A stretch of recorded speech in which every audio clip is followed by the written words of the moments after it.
Good morning.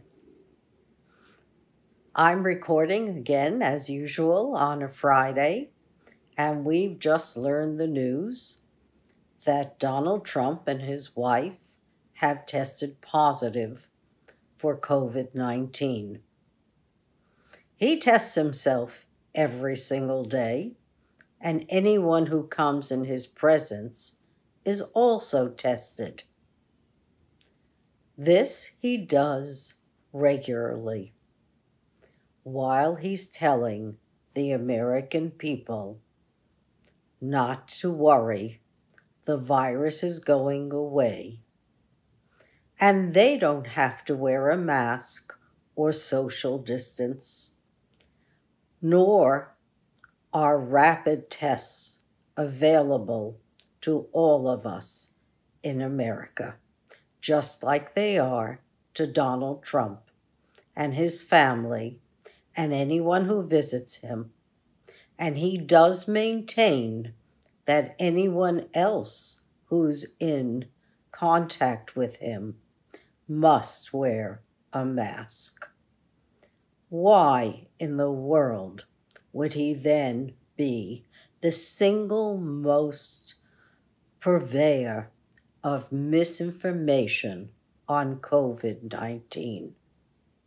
He's not the first plutocrat or pseudo-plutocrat to get the virus. Boris Johnson got it, Bolsonaro got it, and now Trump has it with his family. 207,000 Americans have perished with the virus, and there is no end in sight. We still don't have a rapid testing program, and we know it works.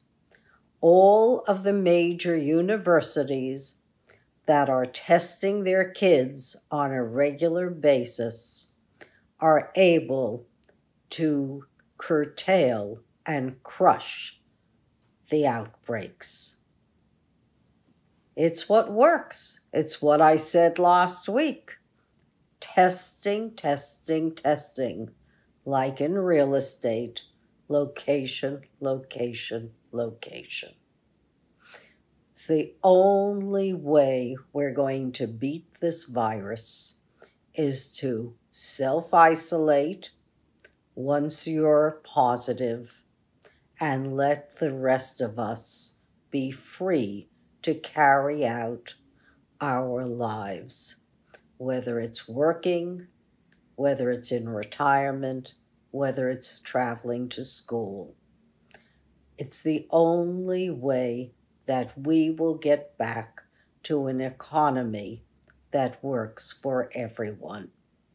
So I certainly hope that during this time of reflection, while Donald Trump is in quarantine with his wife, that the Congress will come together with the Democratic Party and they will pass a stimulus package, and they will include rapid testing, whether it's saliva or breath tests, for all of us to do on a daily basis to be safe, so that we don't have to look back in January and mourn the loss of 400,000 citizens. I don't know what else to say about COVID, but that's one of Donald Trump's greatest failures as a president. It beats what he's done to the climate, and that is going to haunt us for a long time as well. With the forest fires that have been ignited in the West, wiping out now Napa, Sonoma counties, our wine regions, our people, their property, we're going to have what we've never seen before. We're going to have toxic waste in our rivers that surround all the places that have burned. Because it's not just lives that have been lost and livelihoods, but the properties associated with all of these fires. The particulate matter is going to pollute our air and our water. As a pragmatist, I can only have hope that this will change our perception of our lives and what's important. The pandemic has shown us that we need infrastructure, and we need it on so many levels to make an impact on the 22nd century. There'll be a lot of jobs. There'll have to be, because it's the only way we'll be able to teach our children effectively and also become stewards of our environment. Under Trump, this was never in the cards. It was never going to happen. He wasn't interested in our environment. He wasn't interested in the devastation of COVID-19. None of it mattered to him. He wasn't interested in our economy either, or how he distanced himself and taunted our allies. Well, that's all coming back to roost. They're not terribly concerned about his condition either. And it's a pity, because America and Americans have a lot to lose if we have no allies. We need people to be purchasing our bonds and our currencies. We need American dollars to be the #1 currency of the world. And to do that, we will have to court the entire globe once again. So my talk was going to be about my aspirations, and I think being the people's president was, for me, aspirational. Advocate, always. Ombudsman, if you wished me, always. I speak for the people. But, and there is a big reason for that, but I am not elected to any office. I haven't been nominated by any party, not even an aspirational party. So I ask all of you who follow me to please cast your votes for Joe Biden. He is our representative. Against Trump, there is no other choice if America wants to survive. And cast out Trump's GOP from the Senate or the House.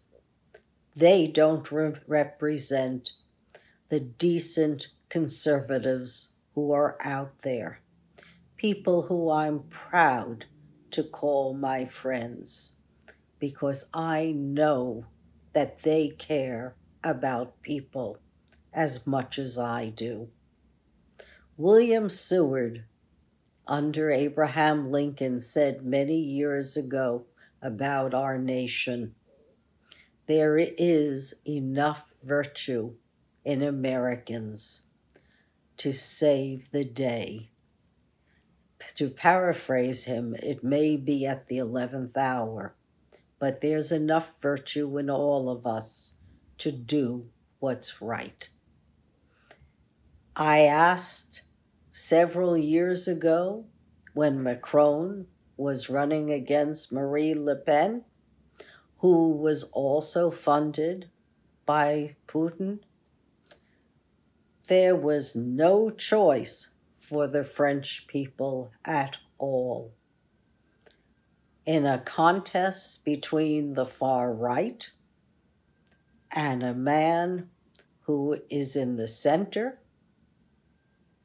he was the only choice. And I preach that to anyone who would listen. And I did it consistently on Periscope at the time. I said, you cannot go with Marine Le Pen. We don't want populist authoritarian figures or figures in leadership who are immoral or amoral and don't care about their people. We need people in leadership positions who have followers because they are decent and because they care about people. And when you care about people, you will do what's right. So I urge everyone to follow Joe Biden. And if we care, we must vote. Don't be intimidated. Register. Make sure that registration is correct. Do whatever your state's policy is. In Philadelphia, I understand there is a ballot and there are 2 envelopes. One is a secrecy envelope that you must use. And if people close down your polling sites, like they're doing in Texas, well, get an injunction against them. If you had 7 or 14 polling sites in your county, because you're the largest county in Texas, and I'm talking about Harris County, demand more than 1 polling site for 4.3 million people. Because early voting in Texas is indeed a big deal. Don't be afraid to use whatever means to vote suits you best, whether it's using mail-in or absentee ballots, or going in person and being mindful that COVID is in the air. We must maintain social distance, and we also must wear a mask. You don't want to get COVID. In New York, our numbers are going up again, and we see globally it's going up in many countries as well who had conquered the first outbreak. So it looks like maintaining discipline is not for the faint of heart. It's hard on all of us not to hug somebody, not to be in close contact with others. I know. I walked to Central Park yesterday. Everyone's in the park in 1s and 2s, or with a mother with a child, and everyone is pretty much alone, reading by themselves or talking with a close friend who they know is negative as well. So cast your votes, everyone, because early voting has begun in many states. And as life proves, plans change in a minute. Donald Trump, I'm sure, never thought he'd get COVID. But he has gotten it. He's not infallible. You could get it too. Please take care of yourself. God bless America, and God bless everyone else, because we're united. There's probably not even 4 degrees of separation among us. So be well, everyone, and we'll see what's happening. And all I can say is, vote Trump out of office, vote his GOP enablers out of office, restore the checks and balances to our democracy, and vote for Joe Biden overwhelmingly. We have no choice. Thank you for listening, and I'll see you next week. You can bet on it, because I will not give my life to a virus. Take care, and thank you again.